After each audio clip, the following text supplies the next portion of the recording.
And now the fight was made a reality by Frank Warren. Now he respects Vlad and his big brother Vitaly, but he's no fan of the American challengers who have gone out to Germany and fallen over in world title fights without really giving it anything. In fact, they've been rubbish. Well, first of all, I mean, the Americans have not been great heavyweights, have they, for the last 10 years or so? If you look back for quite a long period of time, it's been Europe or Eastern Europe that's dominated the heavyweight division. You had Lennox Lewis for a long time. You've had David Hayes got a version of the title, and you got both the Klitschkos. And we look at the Americans. I think was it 1986 they last won a gold medal in the Olympic Games, which was Tyrell Biggs. So that's a long time. Was that 24 years ago, 25 years ago since they've done that?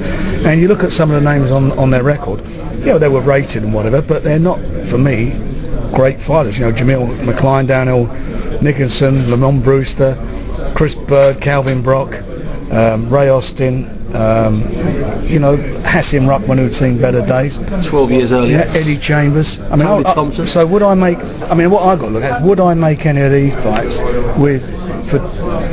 for Derek in his 14th fight? And the answer is yes, I would. But they all came in, some as mandatory challenges, some unbeaten like Thompson if I'm not mistaken, and they've beaten the best available, and they fought like idiots. They fought like they were clueless on the night, Frank. Yeah, mate, look, you can't underestimate first of all the Klitschko, because I mean, both of them, I think, are excellent fighters. What they do, they've got a real upright Eastern European style. You know, they've got great jabs, they throw great long shots, which is really what heavyweights should do. But and they got the influence of Manuel Stewart in there, which is got to give them something extra. Yeah, it tries to give them a little bit of Americanise up their style. But basically, that's what our European fighters. And most people fight their style, which is standing off them, and that's what Derek. If Derek does that, then Derek's not going to win the fight. It's as simple as that. So he's got to go to him. He's got to go in. He's got to get inside. He's got to make the guy. But they're not great.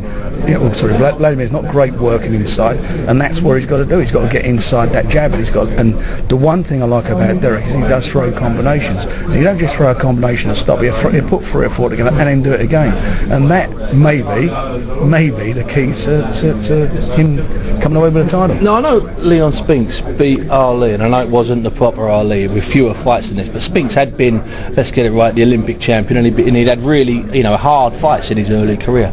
If Derek pulls this off, is it the biggest shock in heavyweight history? Well, I think so, because Spinks, as you say, was the Olympic champion, and he fought good men in his 8 or 9 fights. Yeah, he had good men, and you know, Derek's fought at British level, British and Commonwealth champion. He won them very quickly, but guys come on much quicker these days. Now, I'm not talking about you come on that quick to fight in this, and you know, my initial reaction when the fight came up was to sort of say no, get a bit more experience. But sat down with him and Charles, his trainer, and you know, we had a real good discussion, and I thought about it a lot. I thought, well, hang on, we'll go for it. You since then sat on your own and watched some Klitschko fights? I've watched a lot of them. Yeah, listen, he's a very capable fighter, but there are chinks down. He's been on the floor a few times. Doesn't take any risks. Look at all these stoppages, 8, 9, 11 rounds. Well, that's I didn't mention it at the press conference. You know, the only guy he stops in his last, was it 1, 2, 3, 4, 5, 6, 7, 8,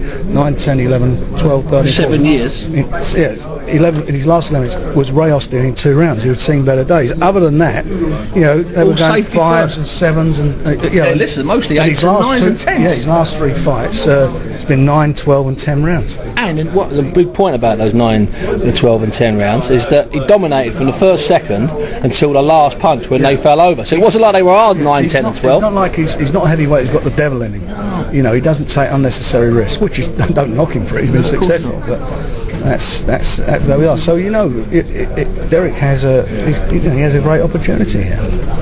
It's a fun one, isn't it?